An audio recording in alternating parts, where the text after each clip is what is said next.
You're on the Six Screens Telenetwork, earning the reputation of giving all the right ingredients, uninhibited, in exposing the hard, cold facts about the Watchtower Society.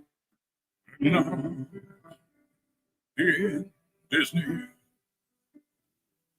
There you all are. Boy, I'll tell you, you never disappointed me. You come in every Saturday night, and how glad we are that you're here with us tonight on, here it is, November 2nd. Boy, oh boy, oh boy, it's amazing. And my name's Rick Farron. I'm coming to you from the apostate capital of the world, right up here in Boston, Massachusetts. And boy, well, this week, we got a lot to talk about in the Watchtower. And I'll just bring up, well, we've got a few things before we get into the news. We have our duck contest. Now, if you call into the program tonight, you have a chance to win some prizes and some money. So this is our little duck here. You see him right here. Now, when this duck is shown on the screen, it means that you said the secret word. I have in a secret envelope here. Well, I don't have it right in front of me. Well, I have an envelope with some secret words in it. So if you call into a program tonight and you say one of the secret words that is in that envelope, you could win a prize. You could win a book. You could win some. Well, you could win if we give points. We give points out for the secret words. So the more points you get on the program, the better the prize would be. Now, 2 weeks ago, we gave away $100 to a woman in California. And hopefully you can win $100. If you get 12 points, you win $100. If you get 5 points, you win a book. If you get 2 points, you get some Watchtower collector magnets. But let me tell you, if you say the secret word without going to the end of the program and getting clues, if you just call in and say the secret word, you'll automatically win a book. And I got some beautiful books. I want to thank Jim Hill. We all know him as Nathan Natus. He's on JWN Discussion Forum. But he has sent me a couple of books. In fact, a number of books. Now, these are Watchtower reproductions. They're reprints. These are Watchtower publications. And Jim has been nice enough to send me these books to give to you. He wants you to read these books. He wants me to give these books away on our program. So thank you, Jim. But I'm going to show you a book right here. It's called The Bible for the Scientist by W.E. Van Amberg. Well, Amberg was a secretary to Russell.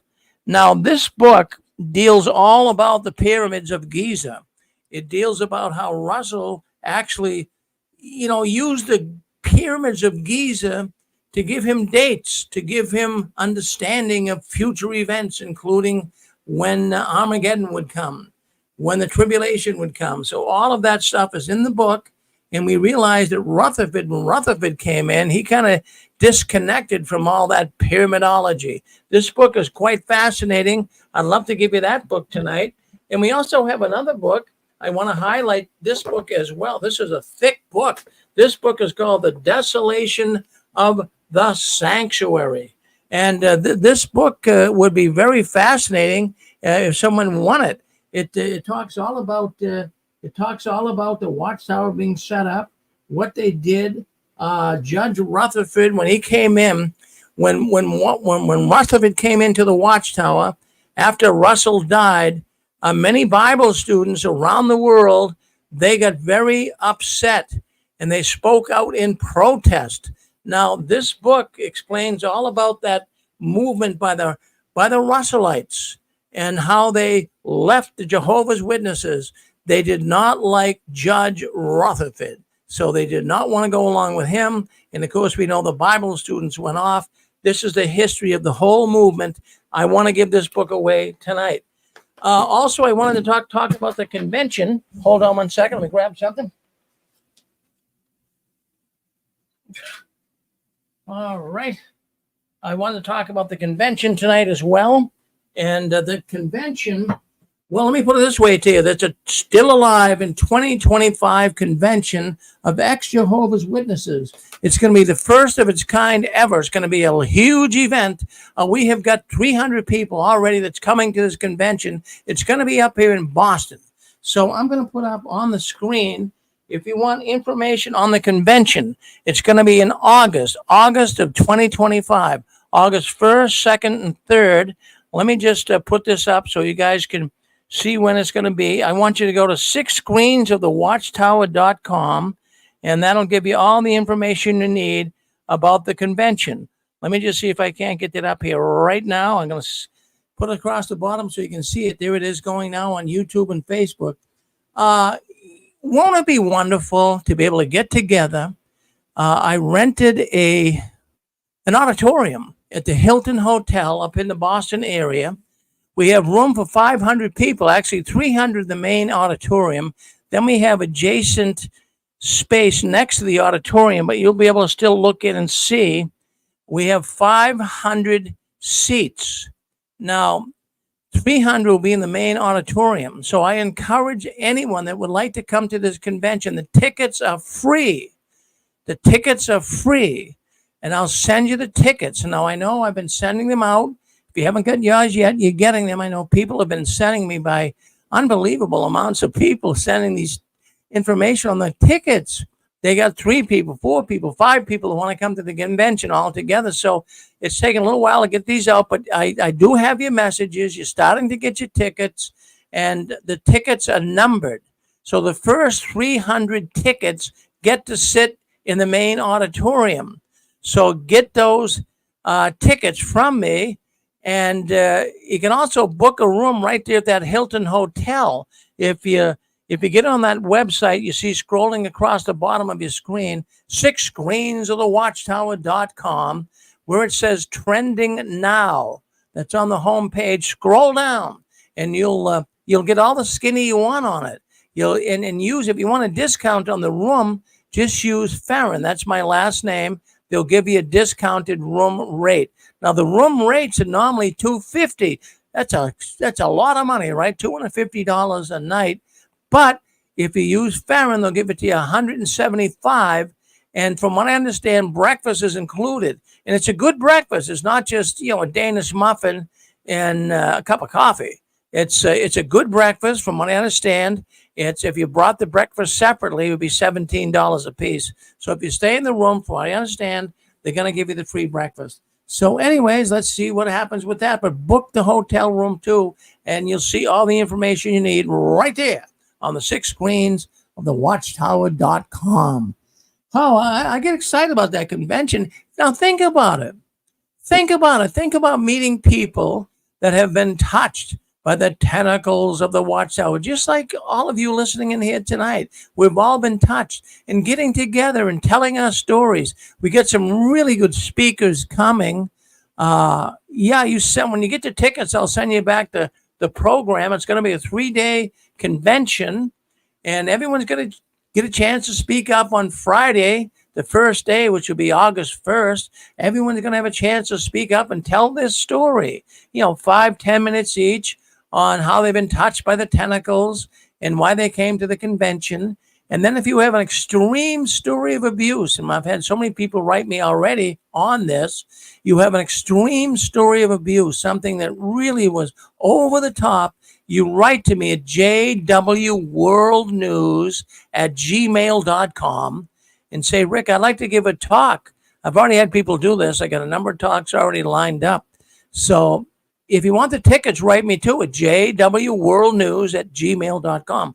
But here's what I want you to do. Here's what I really want you to do is I want you to tell friends, spread around. We do have an ex-witness convention. I want you hitting your head on the doorpost on the way out. I want you to be excited. I want you to say, Rick, that's one of the best times of my life. Now, we do have some speakers coming in. We do have Barbara Anderson. We're trying to get her in person. If not, she'll come in via internet. We do have Fritz Springmeier. Well, Fritz Springmeier, we all know him. He has a program here on the 6 screens, and he wrote numerous books, but his top seller is the 13 Bloodlines of the Illuminati. And, of course, the Watchtower, Charles Taze Russell, is part of that bloodline. He's going to talk all about that. So he's coming. We also have a professor of artificial intelligence. Well, she's coming in from the University of Kentucky in Lexington, and she is a head professor on artificial intelligence, and she's going to tell us how the Watchtower uses artificial intelligence in writing their publications. So that's one thing to look forward to. We also have an elder coming in that lost his son to suicide. He wants to tell that story. So we have an elder. He's coming in from Ohio. We have a number of guest speakers, and you'll have all the skinny you need if you write for the tickets. The tickets are free. Write for the tickets. I'll send you all the information you need. We're going to also live stream this as well. So it's going to be hopefully the largest event ever of the ex-witnesses ever in the history of all of this movement. So, okay, so let's move on. Let's see what else is going on behind the curtains of the Watchtower. Well, let me just see if I can't get back in here to my, all right. I wanted to bring up about Halloween. Did everyone make it through Halloween all right? I mean, I know, many ex-Jehovah's Witnesses celebrate it, many don't. But I wanted to bring up tonight. Well, what did you do on Halloween night? I know what my mother was a staunch witness, and of course she felt very awkward. My father wasn't one of Jehovah's Witnesses, but my mother was. And as I mentioned last week, she felt very awkward on Halloween night. And I know a lot of the witnesses, they would even go out to a restaurant. They didn't want to be around. I mean, how embarrassing it is when, little kids dressed up in the little clown suits, the little witch suits, they knock on your door, trick or treat. And, well, I'm sorry, honey, but I'm a Jehovah's Witness. I got no candy for you. I mean, you could imagine how you feel. Well, what did you do on Halloween night? I'm curious. We're not going to beat this story to death, but I'm curious. Now, I had some candy ready the other night where I live, but nobody came. I've lived here for 10 years. Nobody's ever came to my door. I was looking forward to see the little kids. The little kids dressed up. They love it. But nobody came. But what did you do when you were a witness? What if kids came to your door? What did you tell them? Did you tell them you were one of Jehovah's Witnesses and I don't give candy on Halloween? What did you say? I'm just curious. But I know a lot of witnesses, like I say, they just took off. They wouldn't even want to be around. They shut all the lights off and went to a restaurant. I know that happened in the congregation I live in. But, wouldn't it be embarrassing? So seriously, well, wouldn't it be embarrassing when the kids knock on the door? I got nothing for you, little kiddos. But, maybe I'll give you a Watchtower magazine. Oh, yeah. I mean, I'm sure witnesses did that. I'm sure they gave tracts and things. But how awkward is it? I mean, being one of Jehovah's Witnesses is an embarrassing thing. How can you really live a normal life when you're confronted with every single holiday, really every day? You have to be tiptoeing through the tulips that you don't bend someone's way of thinking. Oh, what I might stumble someone. Geez, if I gave candy out on Halloween, I'm going to stumble someone. Geez, how can you live like that? That's not normal living. That's far from normal living. So if you like that, what did you do on Halloween night?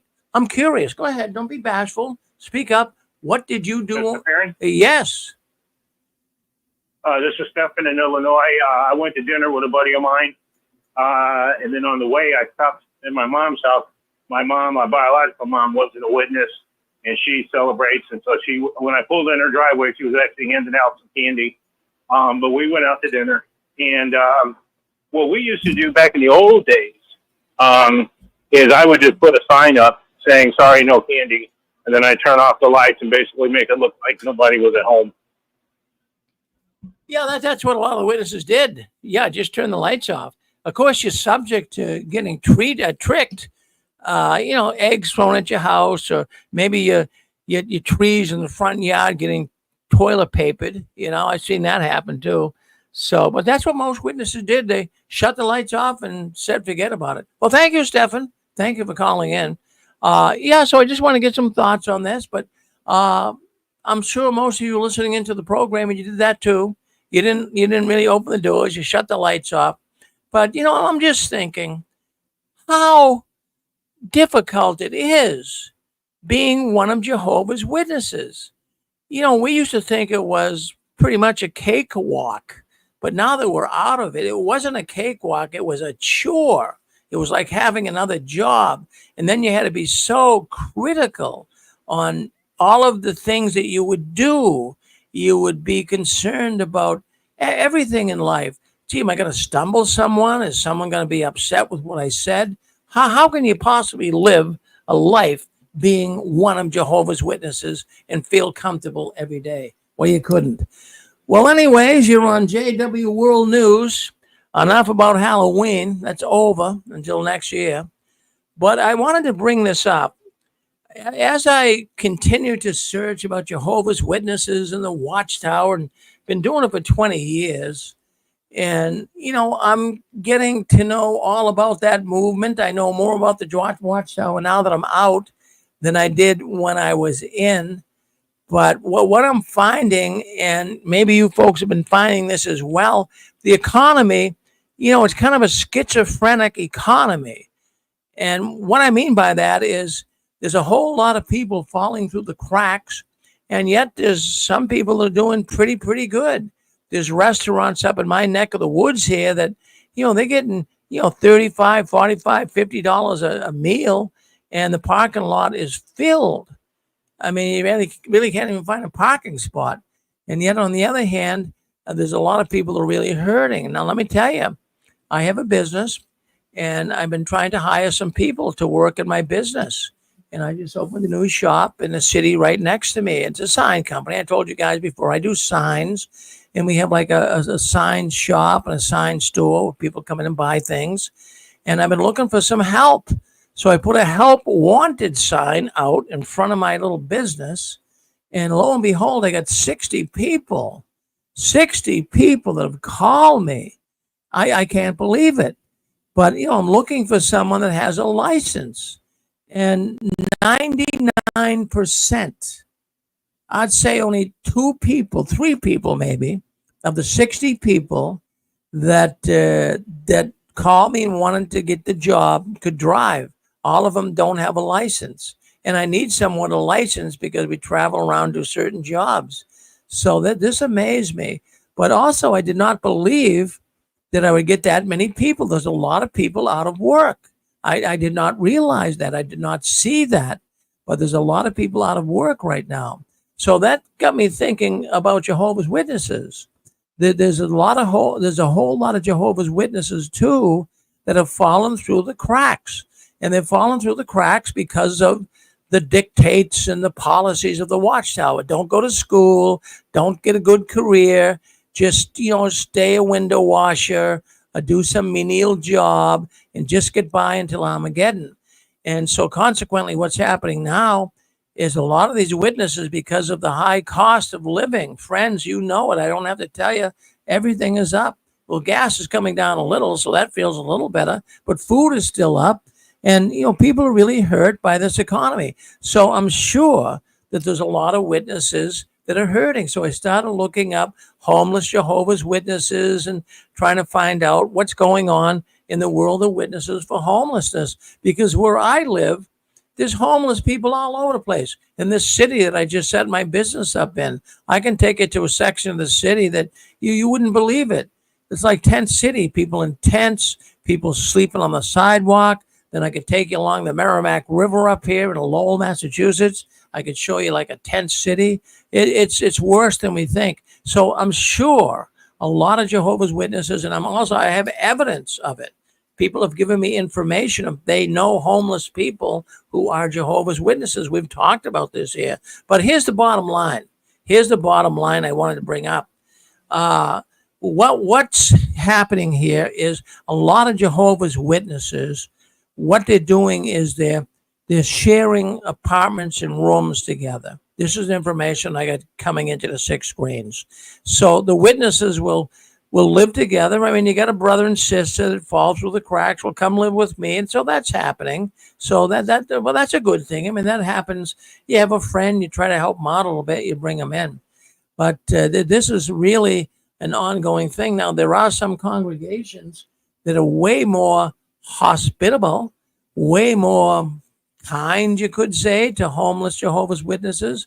In fact, one congregation I was reading about, they actually got some old RVs and they put them in a camp area, and they let some of the homeless witnesses live in the RVs. I thought that was kind of nice. I mean, maybe they were charging them rent. I don't know, but it is something to think about, because not only do we see homeless people in the world, but the Jehovah's Witnesses could even be worse shape because of clinging to the Watchtower's decisions on not getting a good job. So what I'm thinking now, here's another thing, that this is another avenue of thought. So you're a homeless Jehovah's Witness, and you had, say, 3 or 4 kids, and your kids you shunned.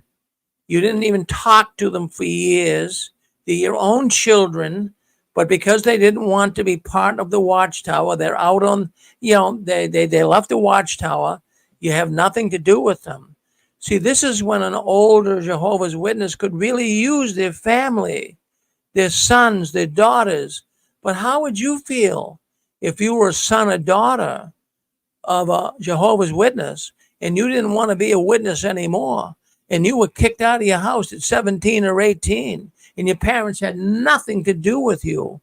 I mean, how would you feel? Would you want to help your mother and father today as they're homeless? This is what we're seeing. This is the information I have coming in here to the 6 screens. The children who have left the Watchtower would like to be able to help their parents who are still in, but the parents have nothing to do with them. And the disfellowship, the disassociated children are really feeling guilty over this. What do you really do? How do you really handle this? How would you handle it? It's your mother and father, but they didn't want anything to do with you. And now you find out, I got information this week from a man this very thing happened to, and that's really got me thinking. And he said that his father is now homeless. And this man was telling me that he doesn't want anything to do with his father. He'd like to help his father, but he doesn't have any chemistry. There's nothing. The father was so mean. The Jehovah's Witness father was so dictatorial, so tyrannical, that the young kid, he's not a young kid anymore, he's in his 30s, it appears to be, but say he doesn't want anything to do with his father because the father was so mean to him, kicked him out of the house, didn't want anything to do with him, disgraced him, called him names. So now the son, he doesn't know what to do. His father's homeless. So he's going to the elders, and he's getting a hold of them and saying, elders, look, my father's homeless. Can you help him? Can you get him to the right agencies? He's on the street. He's confused. He's not doing good. So this is, these are areas here that I think about. Do you think about them? These are areas that we have to all give some thought about. Friends, the world is going many different directions, but there's a lot of Jehovah's Witnesses that are really falling through the cracks. And, what's the congregation going to do for them? Now, there are some congregations, like I said, that are willing to help. But, I'll tell you, a lot of these witnesses, they're not sure what to really do. I mean, in the world, if you were in a regular church, they would help you. They would sit you down. They'd find you the right governmental agencies to go through to get all the benefits you can. But I mean, are the elders all aware of that? I mean, they look at the superior authorities as, being ruled by Satan, the devil. So there's a real awkward situation here. Now, is anybody out there in a situation like that? Does anybody out there listening into this program have a father, a mother, or family members that are homeless? And, you like to help, but you're saying to yourself, geez, these people don't even talk to me. They treated me so terrible. But I'd like to know what your feelings are. If you do have that in your family, I'd like to know. I don't have it in my family that I know of. Everyone seems to have a roof over their head. But friends, there's a lot of people. Do you know what the average rent is up here in Massachusetts?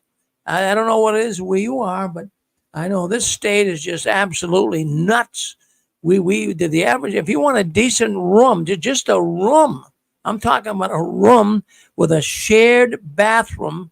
That's about $1,000 a month. If you want a decent apartment, that's about $2,500 to $3,000 a month. That's what it's going for. Can you imagine that?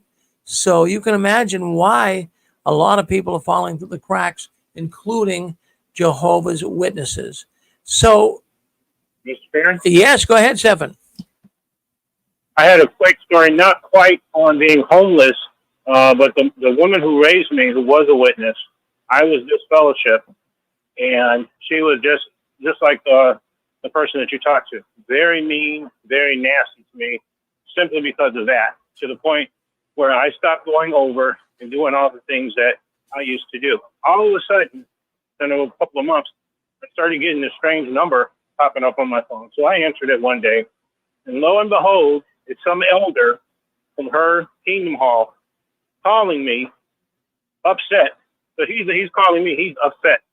And I said, you're calling me, who I don't even know, to tell me you're upset. What are you upset about?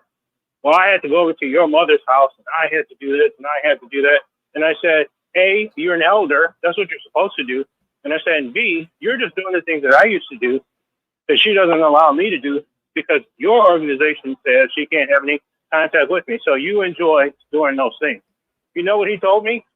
He told me that it was okay for me to come over and do those things because he didn't want to do them anymore. So I have a feeling that person that you talked to, who I was just told you to call the elders, they're probably going to say, well, you're just fellowship, but it's okay now for you to go over there and help them in any way that you can, because this organization doesn't do anything for anybody. And this is why I said a couple of weeks ago on this show, and I know somebody named Aaron took exception to what I said, but I'm going to say it again. If you're a Jehovah's Witness, you better be thinking about how you treat your children, because when you get older or something happens even sooner and you're incapacitated, the witness is not going to be there for you. Well, amen to that, Stephen. Amen to that. I'm telling you that is the really, when you stop and think about it, let's just think about the family unit. Well, let's even bring biblical times into the whole thing here. And if you're not a Bible follower, just follow what I'm saying, anyways. All right.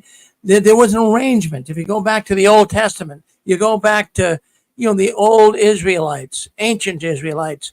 They had families. They had a lot of them. They loved to have children because they knew that was an insurance policy. They didn't have Social Security. They didn't have, Medicare and help from the government. They had to really rely on the children. So they would have these children. And of course, when a parent brings little children into the world, they take care of the babies. They change their diapers. They give them food. They get them to be healthy little kids and grow up to be healthy adults, hopefully. And then they hope when they get old and they need help that the children they raise can help them. Well, that kind of has gone the way of the buffalo, really, not only in the witness world, but in the world in general. But that's how it's supposed to work. Your children would step forward as you would get older and help you. Now, it's bad enough in the world. Now, I'm sure, I'm not making a blanket statement. I'm sure there's many children that help their parents. I understand that. But in the world of the Jehovah's Witnesses, you raised a good issue there, Stephen. You really did. Well, what if your kid is disassociated? What if your kid is disfellowship? Man, that puts a double whammy on you. Geez, you want to get help from your children, but the Watchtower is kind of in the way. Well, you shouldn't talk to them. But maybe what you said is true. I wouldn't wrestle with that, because the thing is, maybe they would figure, look, even though you're an apostate or a disassociated person, step in and help your parents. That's what they should say. I mean, I don't know if they would say it at all. Maybe some elders would, but I don't know if they all would say it. So, some really issues. Friends, what we try to do here on the 6 screens, we examine everything. We try to, put things into perspective here. We try to come to grips with what's really going on behind the curtains of the Watchtower. And right now, I can tell you, there's many, many Jehovah's Witnesses in dire straits. Many witnesses in dire straits. And we've been talking about this for the last 6 months, really, about homeless witnesses, about the Watchtower really not wanting to help. And, I'll tell you something. When people really need help from the Watchtower, And, you know, in a regular conventional church, whatever it would be, even Catholicism, all the Protestant denominations, whatever it would be, if you're a member in the church and you go and you tell the pastor, you tell the official that, you know, I'm down and out of my luck. I really need help. They help you. They help you. If they can't help you financially, in most cases, I heard they do. They help you get over the hump, but they also give you information that's very vital to you in getting the resources, getting the people to contact that can help you. But, you know, I knew an elder friend of mine, and there was a young girl. This is probably 30, 40 years ago. And the young girl ended up pregnant. She was only 17 years old.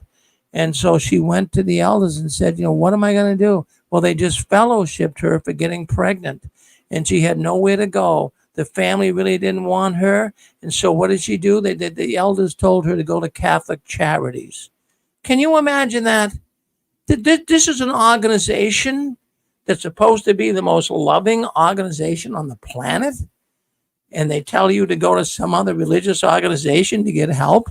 Come on, let's get real. This is unbelievable. But folks, look, I'm not just sitting here bloviating and trying to tell you the evils of the Watchtower. I think most of you guys listening into this program know. I'm just kind of reminding of you how ugly and how sinister and evil the Watchtower is. Well, you are on JW World News. I'm just thinking out loud. That's all.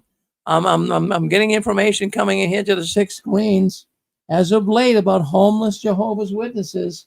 They're out there, and not only in America, around the world. But I'm going to tell you another story here that I think really kind of almost ties into this. It kind of couples together with it. There was an article in the New York Times this week. Well, it was on Halloween. It was on October 31st. And this is what the article said. They're giving scammers. This is the headlines in the article in the New York Times. They're giving scammers all their money. The kids can't stop them. So they had an article in there. Now, they really didn't mention the Watchtower per se, but I'm gonna bring them into the equation here. The reason why I bring this up, you know, I'm an older guy. I'm 76 years old. I get the AARP magazine. Maybe you get it too. I know we have a lot of older ones that listen to the program, but maybe you get the AARP magazine. But I mean, every time I get it, every month, it has to do with scams. It has to do with how people are being scammed out of their money by princes in Nigeria, by romantic scams. It has to do with scams that can be around phishing. People, they call it phishing. They try to get your account, your bank account, your Amazon account, and they try to get the information. Then they scam your credit card. There's all kinds of scams. You guys know it. Maybe some out there have been scammed. But then how about religious scams? Yeah, religious scams. Now, this isn't brought up before. Now, the Watchtower wasn't specifically written in here, but I'm going to write it in on my own publication here on 6 screens. The Watchtower is really involved in religious scamming. And yeah, you say, well, how is that, Rick? Does the Watchtower scam people? Yeah, they do. And to give you an idea, I'm just going to go back because we talked about this years ago on the 6 screens. I'm going to bring it up here tonight because we haven't discussed this for a while, but it has to do with conditional loans. Now, does that term ring a bell with you? Conditional loans. Well, that is something I'd say let's roll the clocks back about 15, 20 years ago. The Watchtower was looking for money. They wanted to have some money. They needed more money with all these lawsuits and the money they're paying out on pedophilia cases.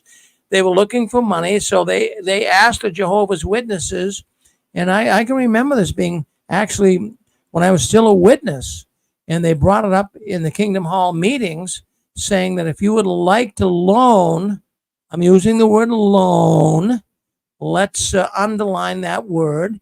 they would say, if you would like to loan the Watchtower money on a conditional basis, that they could use the money right now. They said that they need it for kingdom work expansion, but we know really what they needed it for. They were aware of all these lawsuits coming against them.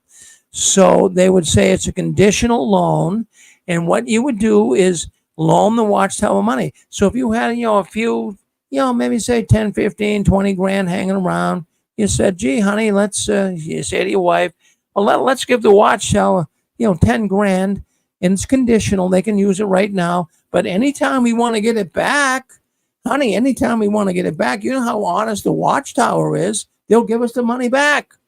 Well, not so fast.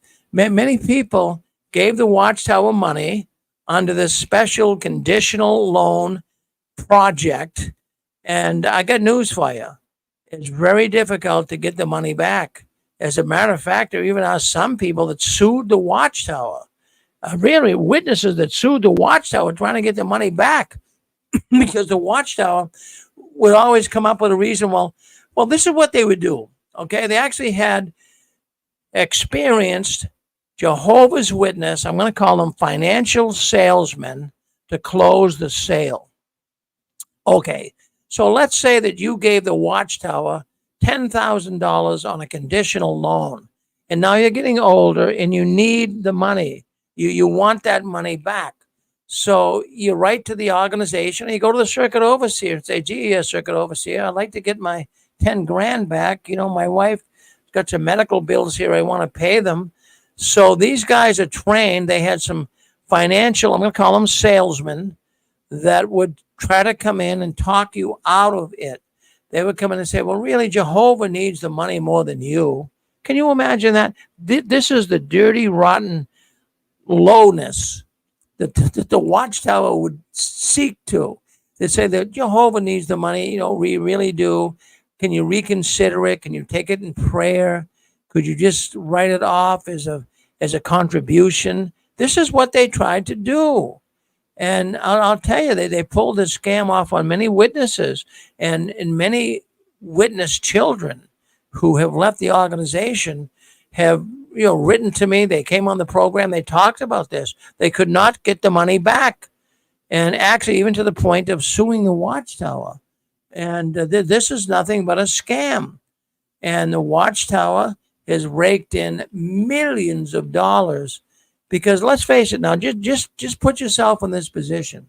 So you were at one time a loyal Jehovah's Witness, and you talked it over with your wife. Hey, honey, let's give the Watchtower 10,000. We'll get it back.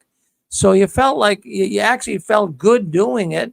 You felt you were helping Mother Watchtower, and you felt like you were helping Jehovah God of the universe, and we're going to help Jehovah, and he's going to help us, and we want the money back. We'll get it back. I mean, that's even, that's even better in the mind of some witnesses than putting your money in a CD, right? Geez, I mean, that sounds really good. I'm helping Jehovah. That would be a bonus. But really, we're helping Jehovah. You are helping the Watchtower, and they're scamming you. Man, what an organization. I cannot believe what the Watchtower gets away with, friends. This is just absolutely nuts. So the whole goal of the Watchtower using this conditional loan program is to get the witnesses to just contribute the money, just give them the money. And hopefully, in fact, that so many witnesses just gave in and said, keep the money. What a terrible thing. What do you think, Dick? I know you're on there with us. Yeah, Rick. They're so whacked out and so unscrupulous. Get governing body members driving Bentleys, and they're asking for money for. And the deal is, when you were lending them money, you weren't getting any interest, and you're not supposed to get interest loaning money to a brother. But when the governing body loans money to an individual congregation, they sure and heck charge interest, and that's it. And the Bible says not to do that, but they don't care. The money is their God. Thank you, Rick. Well, thank you, Dick. I mean, really, it's such a boy. The name of religion. In the name of religion, what you can do to scam people.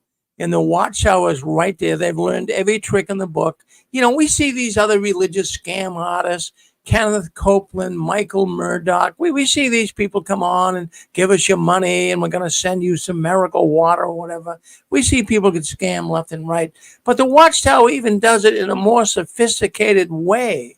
You know, they sat down and actually charted this out on how they could scam the people. We'll call it a conditional loan. And then when they want their money back, we'll just send a good salesman out, you know, and talk to the Jehovah's Witnesses. Well, don't you think Jehovah needs the money more than you? You can see how the witnesses would give in to this. This is unbelievable what the Watchtower gets away from. I really do mean it. Hey, I'm going to put my telephone number right up here on our 6 Screens YouTube channel, as well as our Facebook channel, because I want you to call and I want you to call and tell me, have you been the victim of a Watchtower scam? Have you? Hey, Rick. Yes, you're on with us. This is Sparky. Yes, Sparky. I remember, according to the conversation you're having tonight, back in around 2007, I had accumulated quite a bit of money. And I was in the bathroom of the Kingdom Hall during the meeting and washing my hands. And there's a very kind elder washing his hands. And I mentioned to him, I said, I've got some money and the organization's been asking for loans. And I was willing to loan $10,000 to him. And he said, right now we don't need it. And for many years that bothered me because I thought they needed money, and I thought I wasn't good enough to loan them money. But after hearing what you said tonight, I think that elder who recently passed away was protecting me. And what you said tonight took a whole lot of stress off of me. Well, that's it. Well, I think that elder might have been a PMO. Well, you know, there's 2 things now, Sparky. Now, I'm glad you brought this up, and I'll go with your way of thinking on that. That he was trying to protect you. But there's another thing that pops up in my head. It does. As you were talking, it popped into my head. And I'm thinking maybe the elder knew that you were sharp enough that you would want the money back. You know, I'll loan you the money. I told him, Yeah, I told him I wanted the money back. Yeah. Oh, yeah. I said I would loan it to them for a certain amount of time. And he said, right now we don't need it. See, he probably, I mean, it's nice if he did protect you, but he could have been thinking, no, this is not a candidate for a conditional loan. When we get conditional loans, we try to talk to people into just giving it as a contribution. My goodness. You got a point there. But, I'm not a candidate for that. Well, that is fascinating. Now that is fascinating, but you can go in different directions here when we talk about Watchtower, because how do you make sense out of nonsense? But that whole conditional loan arrangement was set up as a scam. They have people in place, and just think of Mr. and Mrs. Humble Jehovah's Witness, and they give $10,000, and they're so dedicated to the Watchtower. So when at times they want their money back, they just don't write you a check. You don't say, okay, Watchtower, give me the 10 grand back. I need it now. I got some big expenses I got to pay. So they drag their feet. So, this goes on for 2 months, 3 months, 4 months. You call them, can I get that money? It's coming. But then they send someone to your house, an elder or circuit overseer. These guys are trained. Well, do you really need the money? Don't you think Jehovah needs it more? I mean, you can see how people would melt and just give them the money. They play on your conscience. Yep. They guilt you. But I wonder what the Watchtower's credit score is. Well, I would say their credit score right now is probably good. It's probably good. It's probably good because nobody turns them in for all the devious stuff they do. Well, they probably If they did, it would be in the 500s. right. But I'll tell you what, it could be. Now you got me thinking. I never really thought about the Watchtower credit score. But all you need, all you really need is a bad debt. All you really need is a lawsuit with a judgment, right? And that can really tank your credit score. Hey, listen, you're escaping us. So they have a lot of lawsuits. Maybe the credit score, I'm just thinking out loud. I was thinking maybe it's high, but it might not be as high as we think, Sparky. That might be why they're begging for money. Well, when you stop and think about it, I mean, if the Watchtower, now listen, we do know, and we brought this up a month ago, you heard us say it, that in Ireland, they have a financial advisory firm. They're helping people invest money. It's a Watchtower company. And I was reading in the business publication in Ireland, it's like the Wall Street Journal here, dealing with financial issues. And in Ireland, they were saying the Watchtower, they feel, has assets worth $15 billion, Sparky. But now that's assets. Now you've been around. You're a businessman. You understand what I'm saying? There's a difference between assets. People can have a lot of assets, but no cash, right? Oh yeah. I know you work hard and long, and you buy things to build a business up, but you spend that money to buy more stuff and pay your taxes and monthly expenses and all that. Your cash flow is down, but what you have accumulated is worth something. That's exactly right. Yep. So what we have is the Watchtower has buildings all over the world. They're assets, but they might not have as much cash. I mean, that newspaper in Ireland was talking about assets. So that might be one of the reasons why they keep cranking the brothers and sisters to give them more and more money, because they need the cash, Sparky. That's a possibility. Yep. But we don't know. They're not Imagine. Yeah. Yeah. Just imagine what their heating and AC bill is, their power bill, their water bill is, in all these facilities each month. Yeah. Well, what they're doing right now is they're really, in fact, we read last week for JW World News, they're really trying to get rid of circuit overseers when they get to be 45 years old. And, this is a major expense for the Watchtower. They got to give them a car. They have to pay them a stipend amount of money, even though the congregations help them too. But still, it's an expense. And from what I understand, there's about 4,500 Bethelites worldwide. Now, you have to feed the Bethelites. You have to provide electricity. You've got to, give them heat. You've got to give them a stipend amount of money each month. They need toiletries. They need underwear. They need toothpaste. They need all this stuff like any human being does. And none of them are producing any money. Right. It's all just payout. So according to the Watchtower last year, they paid out, it was, I think, $22 million in expense. Now that's a sizable chunk of change, Sparky, So I'm thinking, so that's why they're starting to really, they're looking at letting circuit overseers go at 45. They're looking at other aspects of downsizing, but they don't want people to really know about this, because it looks like, geez, what's happening to our Watchtower? But a lot of the older Bethelites, they're kicking to the curb. But who wants to listen to a circuit overseer that's younger than 45?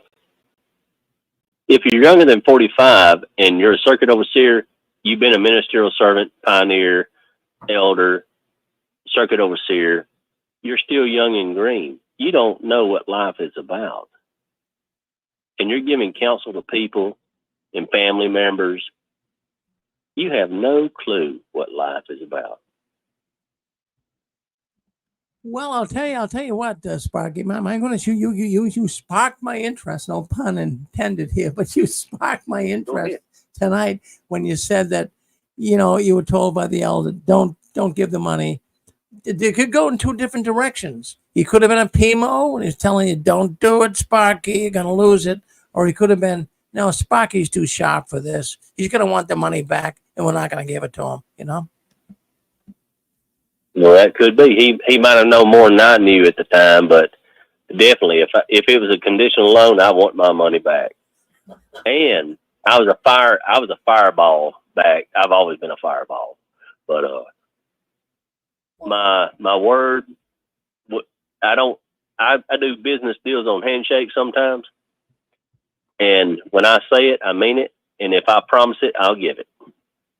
Well, I can tell. I can tell. I'm not, psychic or anything, but I can tell you're an honest man. I can just tell by the way you talk. You got a certain attitude that is expressed through your, through your verbiage and how you speak. I can tell that you're a man that has integrity.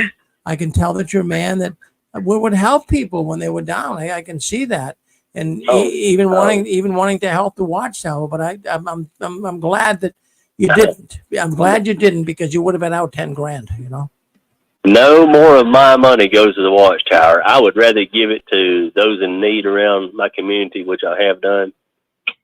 And I know you don't know me, but Joe and Fran know me. Ken Mayo knows me, and they can vouch for my character. Well, good man. And you nailed it. You nailed it, Rick. Well, thank you, Sparky. You're a good man. I love your show.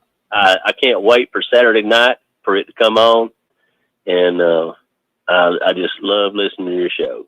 Well, thank you very much, Sparky. But you add a lot of color to the program. You really, really do. You've got I can tell that you're a kind-hearted man. Now, don't you ever change. You just keep staying Sparky, okay?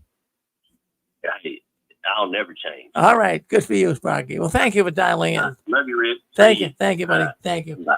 Well, there you go. I mean, that's a genuine man. That really, really is. 602. What do you think? 602? Yeah, well, hey Rick, I remember borrowing money, I think it was about $70,000 from a Jehovah's Witness, and we purchased a property.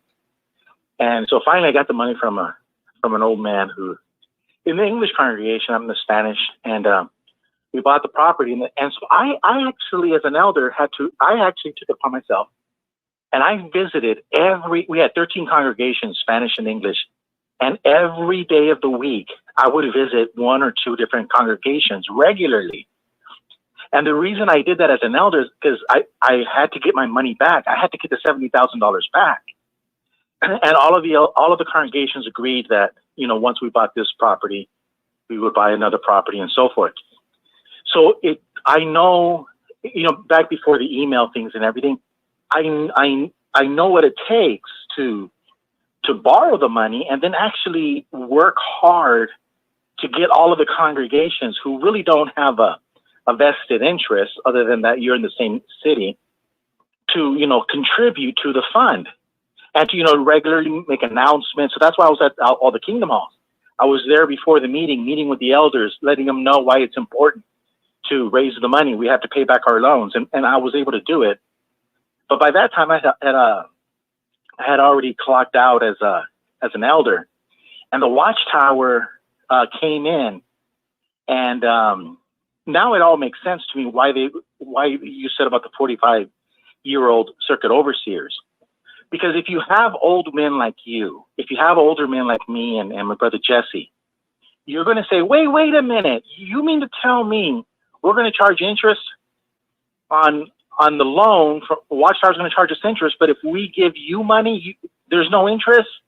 Wait a minute, you mean to tell me that you're going to take my property that we paid for?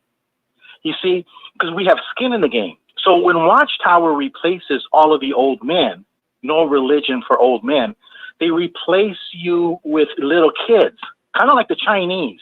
They used all the little kids, you put them all in charge, and what do? They kill off the old men, and now you have a communist China with the color revolution. So that's what Watchtower does. Watchtower will bring in all of these young kids, give them a title, give them a speech at a convention, They're going to go to the circuit and district convention, and they're 25 years old, 27-year-old, and they're giving speeches, and they're going to tell Rick Farron to shut up when he's saying, wait a minute, we borrowed this money. You can't have it. This is our money, our Kingdom Hall. You see, this is so it's beautiful how, as far as evil, it's a beautiful evil. The master plan of evil, you know, what Watchtower does. If I get rid of all of the old people, then I can just steal, because there's not going to be one person who's going to fight back. And all of the old people that are still in the Watchtower, in the local congregations, they sold their soul to the devil. They sold their soul to Watchtower because they disfellowshipped their children. They let their kids die at the Kingdom Hall. I mean, at the hospital with the no blood. You know, and the list goes on. They ignored the babies, the kids that were crying because of the sexual child abuse. They sold their soul to the devil for whatever reason. And so Watchtower knows all of the fighters have gone, and we replaced them with 35-year-old men who have no skin in the game. And that's how they steal it. Well, that's a good little narrative you put forth there, Gilbert. I mean, you dig deep. You see things that others don't see. You're an amazing man. I hope I made you look good, boss. Oh, you always make me look good. See you tonight. You got a program coming up tonight, and Gilbert will be on tonight, somewhere around 10:30 to 11 o'clock Eastern Standard Time, A Tale of Two Witnesses with Gilbert Gonzalez and his brother Jesse. Thank you, Gilbert. All right. Let's see what's going on here. Hey, I have to tell you, this story, this is the biggest story of the night. There's no doubt about it. I wanted to bring this up. This has been all over the internet. I wanted to save it for last because I think it's the biggest story of all. The Watchtower versus Norway. Now, we know the Watchtower is not liked in the country of Norway. And why is that? Well, it's because the Watchtower shuns people. And in Norway, in order to get charity money, the country gives religions money.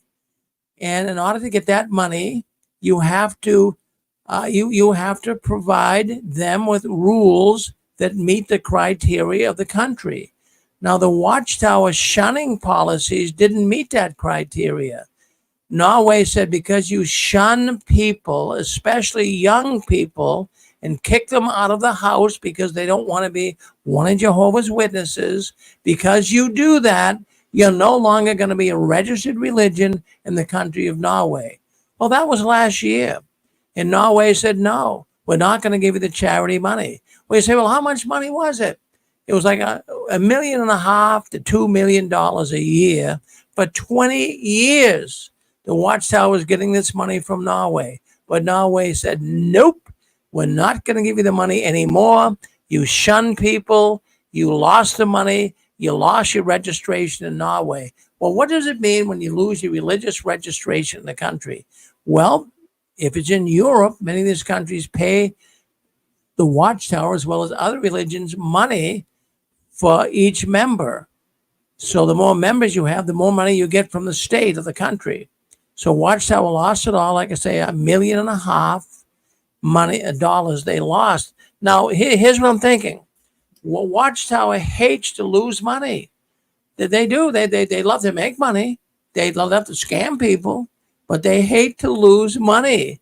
So this week, the Watchtower sent Norway a letter, and they are asking the government at least to change their position on not allowing Jehovah's Witnesses to be a registered religion so they can get their money back.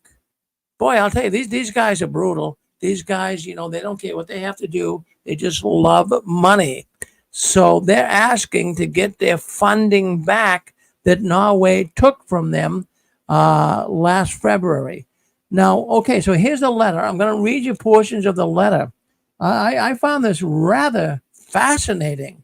that the Watchtower, I mean, really, they stoop to this level. They really do, and I'll discuss why I say that. But anyways, they wrote a letter October 24th. Well, that was just a week ago, right? Well, pretty much a week ago. And it says that the letter is written to the Ministry of Children and Family Affairs in the country of Norway.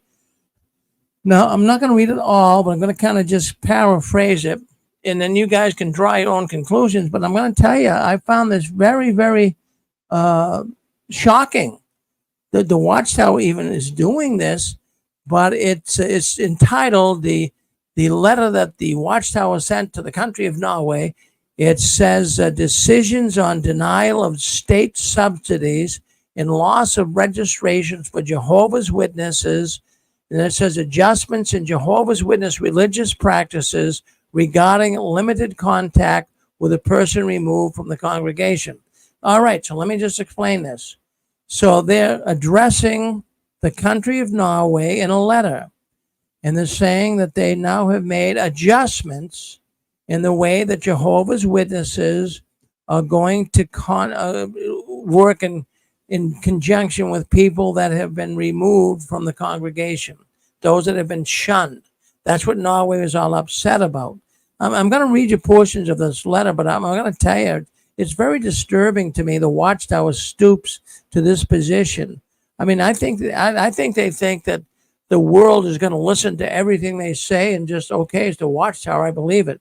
So let me just read on here, and you guys get the gist of what's being said. We are writing you concerning the ongoing legal case that will be heard by the Court of Appeals in February. So they made a ruling in February 2024 that Jehovah's Witnesses can no longer be a registered religion in Norway. They lose their charity status and they lose their ability to be a registered religion. Now, that doesn't really mean too much. That means that they can't marry. Jehovah's Witness elders will not be able to marry someone in the Kingdom Hall. They cannot be an officiate, but they'll still get married. They'll find the justice of the peace or whatever. But that's not the big issue. The big issue for the Watchtower here is they're losing the money. They're losing $1.5 million a year. They don't want to do that. So now the Watchtower is writing Norway. They're saying that they made a doctrinal adjustment. And it says it was published in the Worldwide Study of the Watchtower on August 2024. So they've already studied this edition, and the main adjustments can be summarized as follows. So this is a letter I'm reading to you verbatim that the Watchtower has written to the country of Norway concerning shunning. Norway does not want the Watchtower to shun, and because they shun, they're losing a lot of money. So this goes on to say the main adjustments can be summarized as follows. This is what the Watchtower is telling Norway. Removal from the congregation remains last resort. Before considering whether someone should be removed from the congregation, the elders will hold several meetings with the person who has committed a serious sin in an effort to help him or her restore the relationship with God. Okay, so what they're saying here and telling the country of Norway, so if you have sinned in the congregation of Jehovah's Witnesses, that the congregation will have, the judicial committee will have several meetings with you before they would remove you. Now, before, I mean, this is a little bit of a change. Before, generally, it was one meeting. You're done, you're finished, you're out, see you later. Now, it says, when informing an unrepentant sinner they were removed from the congregation, the elders will explain that they would like to meet with them again in a few months. Okay, so before you had a judicial committee hearing, you be disfellowship, that's it. But now they're saying, look, we're going to give you a little room here, a little breather room. And we're going to have several meetings before we decide what we're going to do because of your serious sin. So they're saying to the country of Norway that this would be an effort to help him or her restore their relationship with God. You follow that so far? So it says, when informing an unrepentant sinner that they were removed from the congregation, the elders will explain that they would like to meet with them, as I say, in a few months. Okay, I just said that. Okay, so what we have here is a change. It's an adjustment. Now, I don't think it's a monumental change, but they are saying that even young ones, and this is really what got the country of Norway upset. It's because young ones were being thrown out of their house and living on the street, 17, 18 years old. The parents didn't want anything to do with them, and Norway was really bent out of shape on this, so they removed them as a religious registration. So now what we have here is in the letter to Norway from the Watchtower. It says, if a baptized minor commits a serious sin, 2 elders will have a discussion with the minor and his or her Christian parents or guardians to understand what the parents have already done to help the child make the necessary changes and repent. If the minor has positive attitude and the parents manage to reach him or her, the 2 elders may decide that no further action is necessary. It is the parents who have the biblical responsibility to lovingly correct their children. Consequently, it will be even rarer. In other words, it might never happen for a baptized minor who has committed a serious sin to remove from the congregation. Stop right there. Stop right there. So they're saying that, a minor, they're going to be cut some slack here. They're going to try to work with them. It's the parents' responsibility. They're going to bring the parents in. Now, this is somewhat new. Before, even if a young one, 17, 18, 16-year-old kid was going against the Watchtower, they didn't bring the parents into consideration. They just said, fine, you just fellowshipped. And boy, what a terrible situation that was for everybody, the parents and the children. But anyways, I want to put emphasis here on the fact that the Jehovah's Witnesses, this is a con job. I mean, it has changed a little bit. They're now saying that congregation members can choose to invite a person who has been removed from the congregation or who has withdrawn to a congregation meeting. So, in other words, if someone is an apostate now, the witnesses can invite that apostate to come to a meeting, even though he's been removed from the congregation. So that's a new change there. It doesn't really mean too much. And then it also says that they can choose to greet the person and welcome them to the meeting. So, before, we have people listening to the program that have been disfellowship that would walk into a meeting and no one would say a word to them. It's really cruel.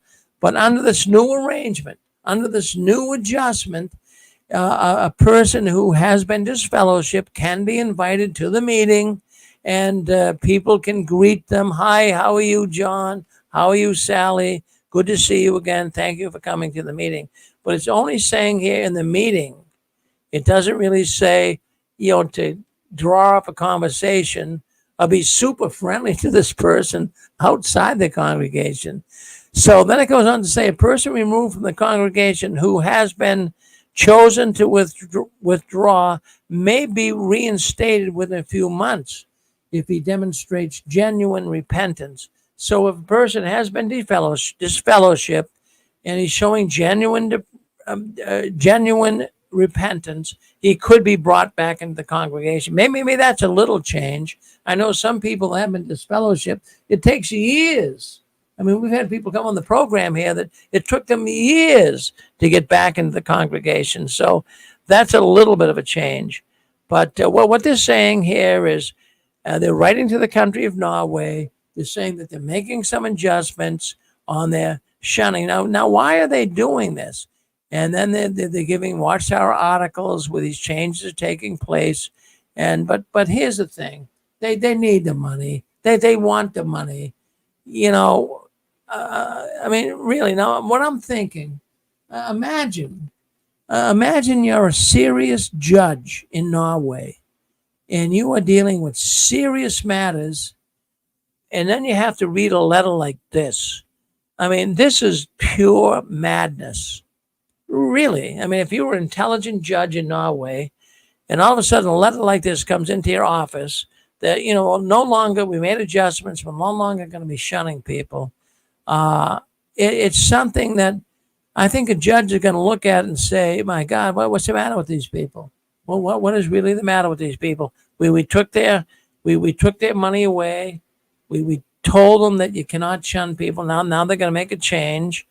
But the letter just shows how unloving the treatment of those who are disfellowshipped is. And it doesn't really appear to be too much of a change. The only change I can see here is, in a congregation, if you are disfellowshipped, generally no one would talk to you, but they can now talk to you.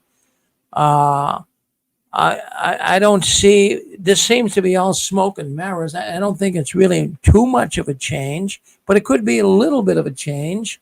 Some are taking different positions. Some witnesses are saying, no, there's no change. Others are saying, yeah, there is somewhat of a change.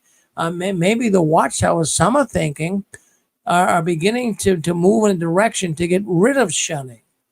Now, the whole ex-witness world is not looking at it that way. It seems to be split 50-50.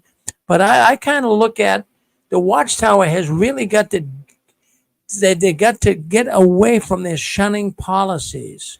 They've got to move in a direction that can kind of gloss that over a little bit, because it's really creating a lot of issues worldwide with many countries right now. Not just Norway, but Belgium. We've got other countries, Japan.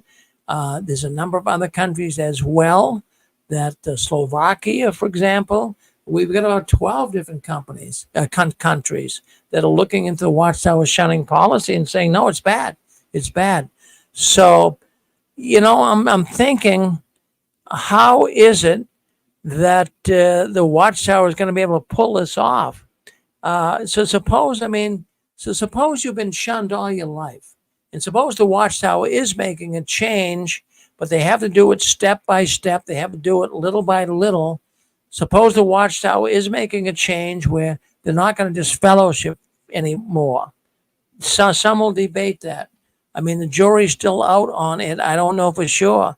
But imagine how disappointed you would feel after being treated like absolute trash for many years, and now all of a sudden, all your household members that you knew and loved, they come to you, who you were supposed to be the worst person in the world, and now they come to you with open arms. How are you going to feel? I mean, the Watchtower is going to be very, very careful on how they pull this one off. So that's just my thoughts on all of this. And then, of course, you remember the Watchtower back in 2016, there was a controversial video that was played at the convention in 2016, the regional convention, and the title of the video is Remain Loyal to Jehovah. And this convention video released in the 2016 convention was very controversial. And I'm going to play a clip of it here tonight. Let me see if I can't get that up here for us, because you remember it. I'm glad I have it downloaded here, because I want you guys to see it. Just give me a second here. I'll get it up. I'm going to share the screen. I want you to see this video, because this is the Sonia Erickson video. Hold on one second. That's not it. The shunning video here. I'm going to play it for you.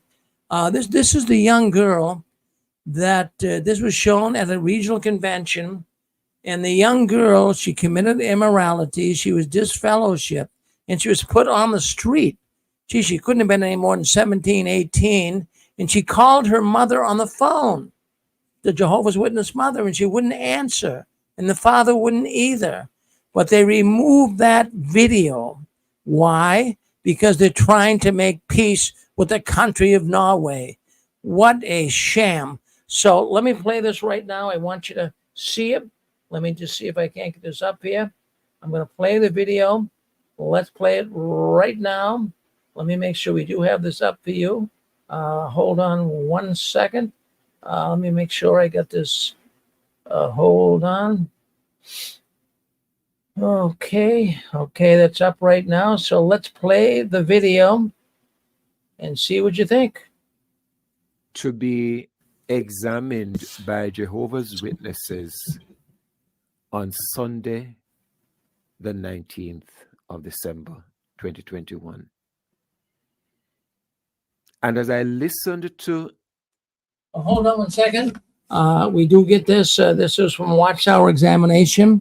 Let me just move forward a little bit, see if we can't get this up. That's the young girl that was disfellowship that you see in the picture right there. And let's see what goes on here with the mother. Let's see if we can get this up. Yeah, the mother will play. Well, that's the mother there. And the young girl, she was disfellowship, like I say, and the mother gets a phone call. She won't even answer it.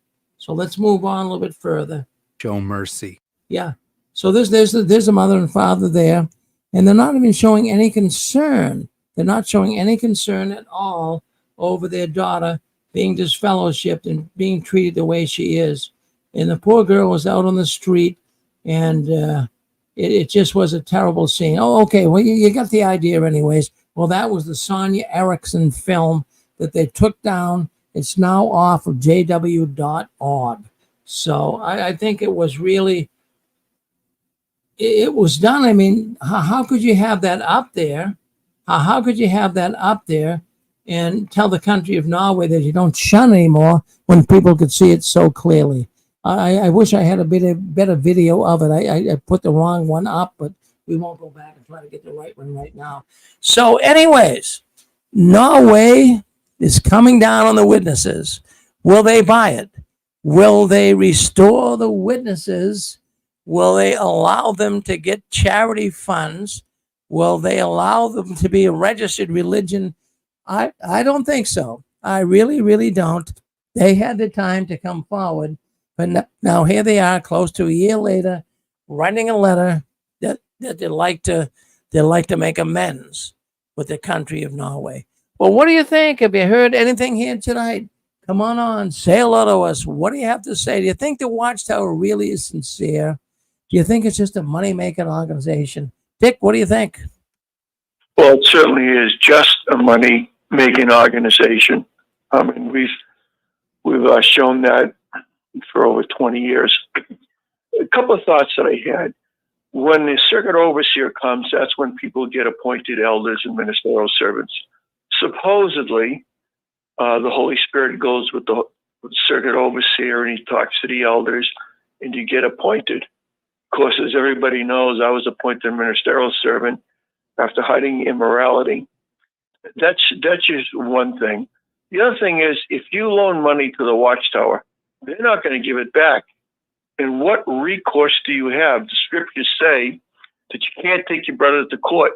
When I was swindled out of $40,000 back in late 80s, which was a lot of money back then, circuit overseer comes and says, Brother Borg, if you take him to court, you're going to lose ministerial servant and you won't be an elder. And that was it. That was it. None of the elders in my congregation stood up for me because it's going against other elders. Yeah, Rick, this is really a despicable organization because if you wanted to, how do you take the Watchtower to court? If you're an elder or a servant, they're just a rank and file. I'm sure if you took them to court, well, they told me I'd lose ministerial servant. If you're an elder and you gave the congregation, you gave the Watchtower, let's say $100,000. Let's say you're pretty well off, and the Watchtower doesn't want to give it back to you. You're stuck because you kind of believe, well, they'll delete me for one thing. They'll probably disfellowship me, and I've lost my ticket to the paradise earth. Yeah, so they always running scams, and thank God for 6 screens because we expose it. Thank you, Rick. Well, Dick, we always appreciate you calling in. Thank you very much. Boy, I'll tell you, folks, we have got a lot of people coming into the 6 screens tonight. We're doing good on Facebook, doing good on YouTube. more and more people are starting to realize what's going on behind the curtains of the Watchtower. I just want to mention here tonight that we do have a program tomorrow, 6 Screens of the Watchtower Sunday edition. Now, we got a great program lined up for tomorrow, beginning at 1 o'clock. We have 2 Christian apologists that come in from North Carolina, Jody and Scott, and they want to tell you how you can come to know God after leaving the Watchtower. So if you're interested in theology, if the scriptures interest you, join us tomorrow at 1 o'clock right here on our network. And then at 2 o'clock, we have Anne Marie. She comes on with a program that's called Ex-Jehovah's Witnesses Share Their Story of Being in the Watchtower. Now, if you have a story and you'd like to come on the program tomorrow, we'll dial in the same telephone number that you see on the screen right now. Come in tomorrow and tell your story of being in the Watchtower. We'd love to hear that. That's at 2 o'clock tomorrow on Ex-Jehovah's Witnesses share their story of being in the Watchtower. Then we do JW World News Sunday edition, and you don't want to miss that. We get some news stories that we haven't discussed here tonight. We'll bring up tomorrow. And then the Christian Court. You know, Christians today have peculiar questions, and they would like to have them answered. And we have 2 Christian scholars that will be on tomorrow, Jay Hess, Scott Walton, and they'll be on and they'll give you the answers to peculiar Christian questions. It's a fascinating program. Be with us tomorrow. And then if you have questions concerning the Bible, we don't do it here on Saturday night, but if you have questions concerning the Bible and you'd like to learn more about the scriptures, well, why don't you join Jay Hess tomorrow? He's a former Jehovah's Witness. He worked on the Trinity brochure. He was at one time associated with the writing department of the Watchtower. He has a program at 5 o'clock Eastern Standard Time right here on the 6 Screens Telenetwork. So why don't you try to make it in tomorrow? All right, let's go to 585. What do you have to say, 585? Hey, Rick, this is Trent. Yes, Trent. Hey, I went to the convention assembly last week, and it was depressing. Well, what was so depressing about it? The individuals, the people are tired, man. So many people that I had left 8 years ago, and it's my first meeting back. And some of the individuals I see, they are tired, they're worn out. One family alone had each member had stage 4 cancer, and it just wiped out. One of them had died. All the rest of them are recovering, and it's real depressing. You know, that you're not the first one I heard that from. That's what the assemblies are. That's what the conventions are lately. They're depressing. I've heard that a lot. Trent. Yeah, and they had Robert Starenko, Watchtower helper down there, and all he was doing is recruit. He had his first talk was a recruitment talk for Bethel, and the second talk was he was talking about the new light with that Jehovah's going to manipulate the UN, and you know that talk they had during our annual meeting about Jehovah supposed to manipulate the UN. And it was a trip, man. And another thing I noticed too is more and more people who are at these meetings. They're studying with more and more people who are mentally challenged or who have mental illness. Because one of the persons who got baptized was a sister, and she had earmuffs on in the pool. Earmuffs in the pool? I mean, let me get that right. Earmuffs in the pool? Is that what you said? Yes, he was wearing earmuffs, a stocking cap, earmuffs, and sunglasses during their baptism. Well, that is weird. I mean, I've never seen that before. I've seen, strange people get baptized, but I mean, they used to say, don't wear a logo shirt. I guess they never said, don't wear earmuffs, I mean, maybe her ears were cold. How about this? Another sister was sitting in the main auditorium wearing a burqa. Well, that is unreal. That's a Muslim woman, right? Well, yeah. I mean, but No, she's not Muslim. No, she's not Muslim. She just wears a burqa. boy, I'll tell you, that's strange. So that was at your assembly. That's weird stuff going on. Weird stuff. Yeah. It was weird. But the thing is, when I walked in, not disfellowship, having disassociated, I just walked away. I was welcomed like I was a rock star. Well, they're trying to get you, Trent. That's what they're trying to do. No. Oh, no. You know something, man? When I was sitting up there during the meeting, I had Amber Score's book, Leaving the Witness. I had your videos up on my iPad, and also I had every piece of evidence. I had the Elder's book, the Bethel Manual, the Circuit Overseer's Handbook. I had letters and everything else with me during that meeting. I was ready if anybody approached me. Well, did anyone approach you? Yeah. So, well, the reason why I went is to support my son. My son got baptized, and even though he got baptized, I was there for him. And people, who was coming up to me and talking, congratulating me. And I told him, well, he's 18. He's old enough to make that decision. I'm only here to let him know if he gets tired of the nonsense, he can walk away with no consequence like I did. And they didn't like that.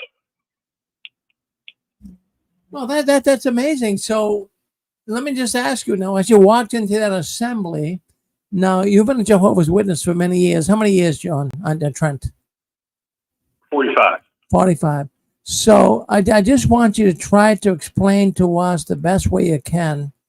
What's the difference between the demeanor of the witness today at an assembly and the demeanor, say, 30 years ago? Right now, ever since I left, all the talks are recycled. It's the same talk since I left in 2016. Listen to the Do More for Jehovah, listen to the governing body, and and give you material things. The only difference is when I left in 2016, we had an assembly at the assembly hall. It was 12,000 people there. No, 1,200 people there.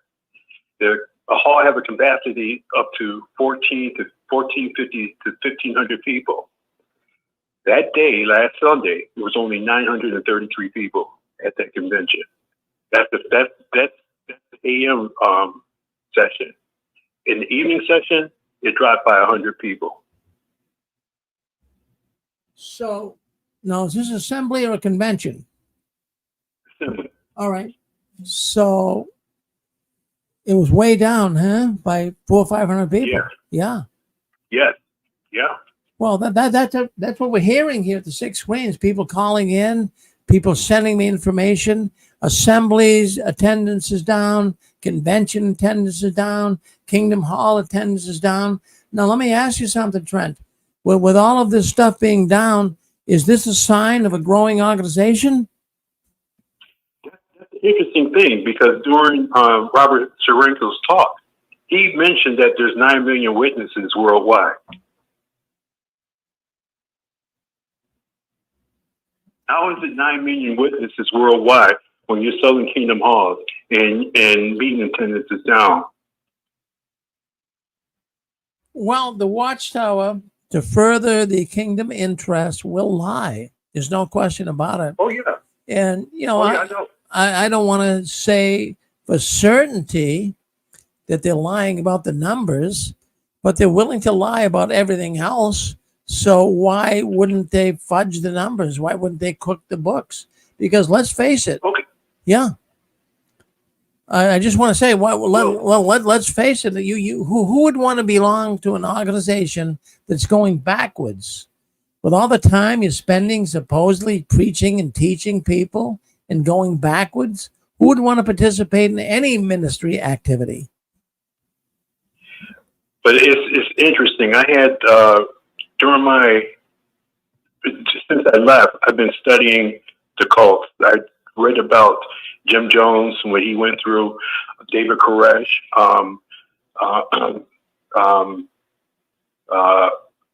It just seemed like the Watchtower is heading in the same direction. I mean, right now, what they're doing is they're scrambling. They're trying to get all this money up by liquidating properties, like they liquidated and sold properties over in Hong Kong last week. They're trying to liquidate. They're trying to get this money up. And I have a feeling that we can see something on a grand scale, just like Jonestown. I have a feeling that's going to happen. Well, that's interesting to say that, Trent. I haven't heard that. I mean, I have heard it from others. I mean, do you think the witnesses would take the Kool-Aid? I mean, what do you think? Well, I know after I left back in 2000, around 2017, 2018, I heard there was a survey given to the witnesses. And I don't know how true it is, but they were asked if they were given a small package with some substance in it, they were told to take it. Will they take it? If the governing body said take it. And some of them said yes. I believe that. I hope there would be some sensible witnesses that wouldn't. But I mean, most of the witnesses I know, and I don't want to say this is going to be a Jonestown ending here, but they would take it. I agree with you, Trent. I really do. But it's real sad. It was just so many, and the reason why they're trying to get these elders younger and younger, the older ones are burning out, or they're getting old, or they're sick. A lot of them are sick. Well, that's one of the major issues right now. The Watchtower should really be ashamed of themselves. That they really should be. You know, they've been promising people they weren't going to die. They were going to live forever. They were going to paradise earth, never having to die. And here we are, decades later, people are dying off, people are getting old. The big lie, the fraudulent lie has caused so many problems in people's lives. Well, Trent, I'll tell you, you're a man of integrity. I love to hear you on here. You certainly radiate feelings here that I agree with. You're a man of, you're an articulate man. You speak well about your trek coming out of the Watchtower. You keep up the good work, Trent, okay? All right. Thank you. Thank you. Hey, Rick. Yes, Dick. Rick, I think Trent's right on target, really. I mean, everybody knows that at this conventions this summer, they showed the Kingdom Halls taking the signs off and going to the book studies and the police looking for Jehovah's Witnesses. And they go back in a car and they drive off into the sunset with the dove over the sky, like, you know, Jehovah's really directing it, the Holy Spirit. And as Dan Clark's been telling us for quite a while, you know, they're going to end up in a FEMA camp. You know, they're going to have nothing. And they're going to tell you have to give all your money to the Watchtower because Jehovah knows what you own. So pony up and Jehovah's organization will take care of you. That's a big scam. They're going to take care of you, all right. They're going to take all your money and leave you out in the wilderness with nothing. Thanks, Rick. Wow, that's what scammers do. That's what scammers do, Dick. Well, thank you, Dick Boogie. Now, Dick's coming up next with his program, Dick and Constance Exposing the Watchtower. They're coming up next. They got a really good guest. If you have not heard Sharon has been extremely abused in the Watchtower. She's coming on next on their program, Dick and Constance, coming up in just about, I'd say, 15, 20 minutes. So by all means, stay on this network. You'll enjoy the program. Okay. I say we go to the Duck. I want to thank all those people for calling in, but let's go to the Duck. We got some questions that we're going to ask you. No, nobody said the secret word tonight. I did not hear the secret word, so we will give some clues. Hopefully you can win some points. You win points, you get prizes. So what we do here, we're going to ask a question, but don't answer the question till the music stops. The Jeopardy music stops. I want you guys to win some points. We gave away $100 2 weeks ago, and I want you to win some points tonight. You can win some books. You can win some magnets. I got some hats. I got some T-shirts. So the more points you get, the better the prize. Now, if you get 12 points, you can win $100. So we got a number of people that are up to 5, 6, 8 points. So maybe we can get some winner tonight to win $100. So let's go right into it. Let's go into the duck contest, and we're going to play some music. When the music stops, you answer the question. But let me ask the question first. All right.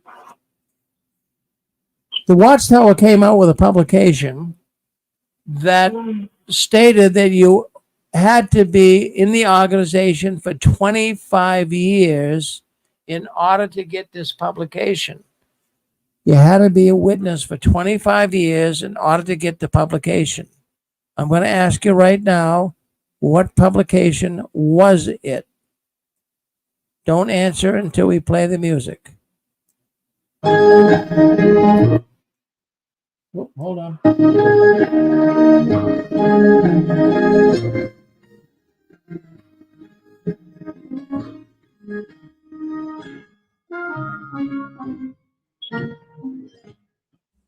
What publication was it? You had to be a witness for 25 years to get this publication. The gold version of the New World Translation. Nope. In order to get this publication, you had to be a witness for 25 years. I'll give you another clue. Don't answer until the music stops. This is considered the history book of the Jehovah's Witnesses.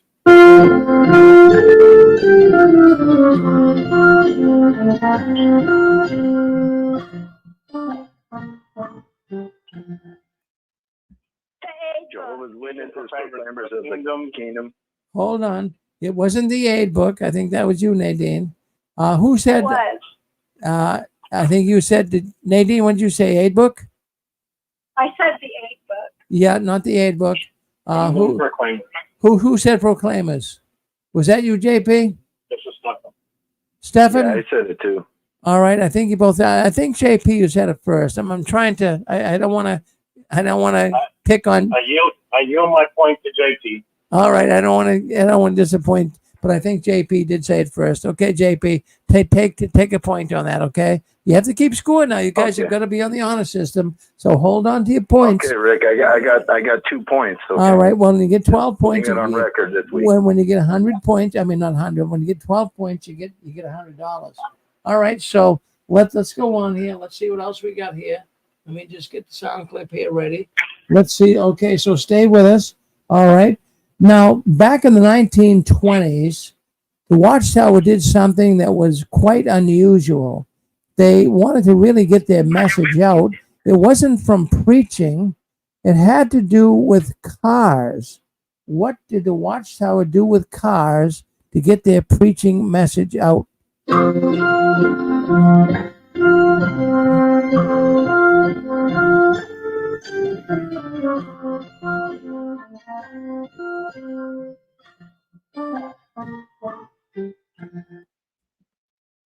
Sound cars. They made them into sound cars. Yeah. All right. So someone said sound cars. Who was that? Yeah. Was that Robert? Well, I did. I believe I think I did before anybody. I think Thomas, I think it was you. I'm going back. I'm trying to. Yeah, I think I got it first. I think. All right. Well, go ahead, Thomas. You take it. Take a point. Now, I'm letting your points add up. I got a bunch of books I'm sending you. So just hang on, okay? So that goes to Thomas, okay? All right. Let's go to another question here. All right. Something that really made witnesses nervous to some degree, something that had to be done at the end of the meetings back in around 2005, you had to get together after the meeting was over and sign and witness someone's what?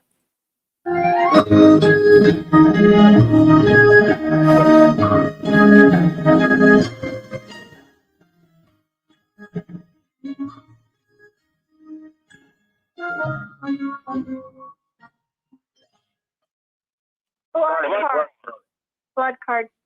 I think Nadine got that one. I did. Nadine, are you cheating? No. I think Nadine got that. Nadine, put down 2 points. You're on Oh, your, wait, no. I got 2 points for that one? you got 2 points for that one. That was a tough one. Yep. That was Okay, so then I have 4. I all have right. 4. Well, keep Okay. going. I want you to win again, Nadine. I want you to win again. I do too. Okay. All right. All right. So let's go on here and let's see if we can come up with some more questions for you guys to answer. And stay with us. We got Dick and Constance come up here shortly. But let's all right, listen.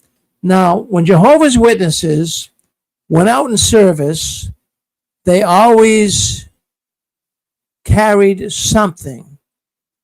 Sometimes it was black, sometimes it was brown, sometimes it was tan. What was it?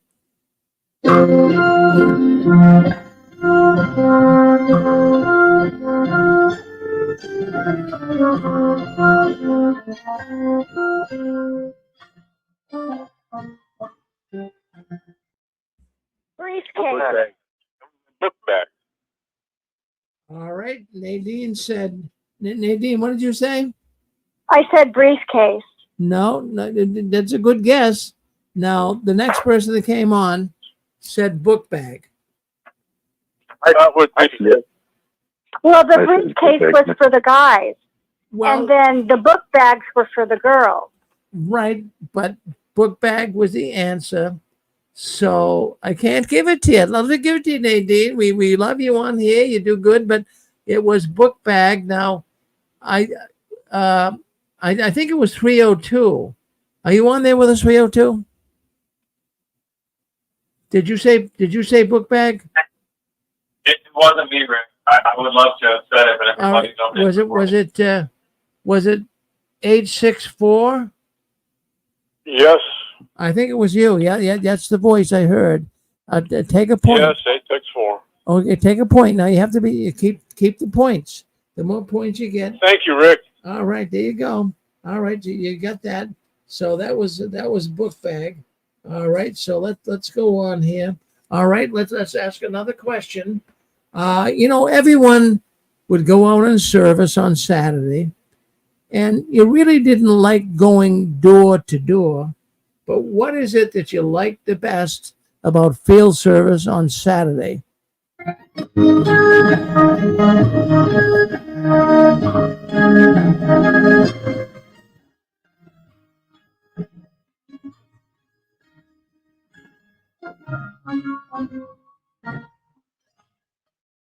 Return Break, visit. Coffee break. Going out to lunch. Coffee break. JP, I think you said coffee break. I think you're the winner. I really do. So take another point, JP. Okay.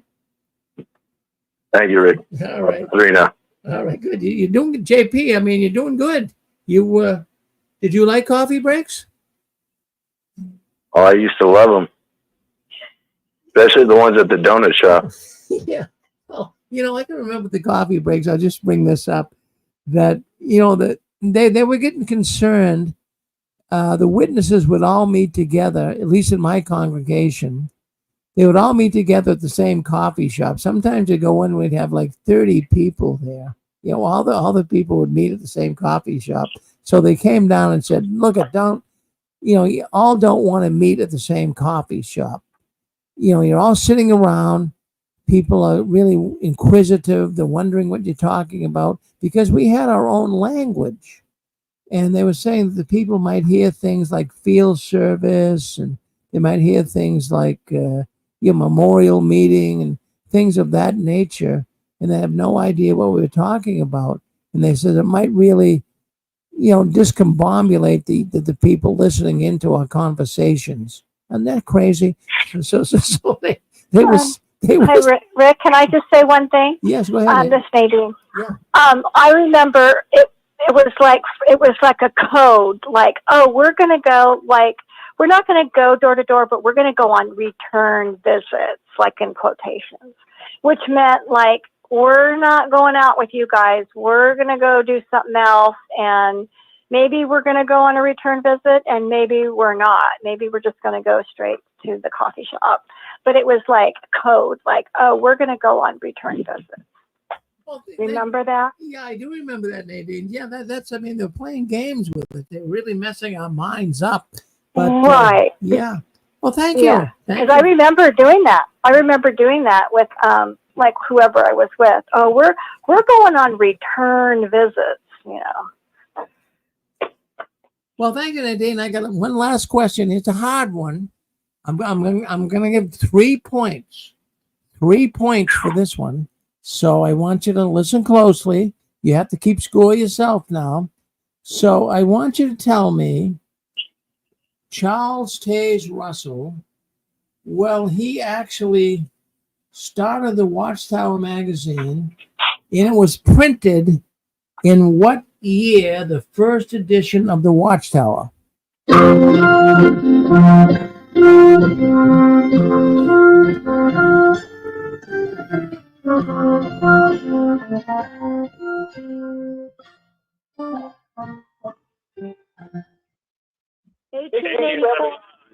Seven.